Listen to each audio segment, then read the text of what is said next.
السلام عليكم ورحمة الله وبركاته. مرحبا بكم بقناة المملكة الإخبارية. والآن إلى العناوين. عاجل فرنسا تستفز النظام الجزائري عقب إعلان عبد المجيد تبون عن زيارة باريس. والآن إلى التفاصيل.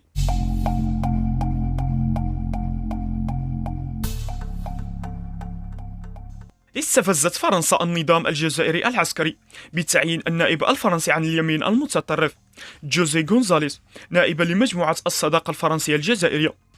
وأثار تعيين جوزي غونزاليس نائبا لمجموعة الصداقة الفرنسية الجزائرية جدلا كبيرا في البرلمان الفرنسي، إذ أن الآخر وإلى جانب انتمائه لليمين المتطرف فهو يمجد الاستعمار وينكر جرائم فرنسا خلال احتلالها للجزائر.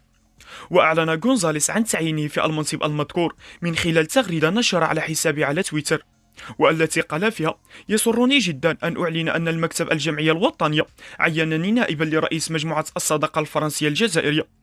وأضاف غونزاليس قائلا: هذا التعيين رمز اهتمامي الخاص بالعلاقة الفرنسية الجزائرية. وسبق لجوزي غونزاليس أن أدلى بتصريحات مجد من خلالها للاستعمار الفرنسي للجزائر، ما جعل تعيينه نائبا لمجموعة الصداقة الفرنسية الجزائرية يلقى رفضا كبيرا.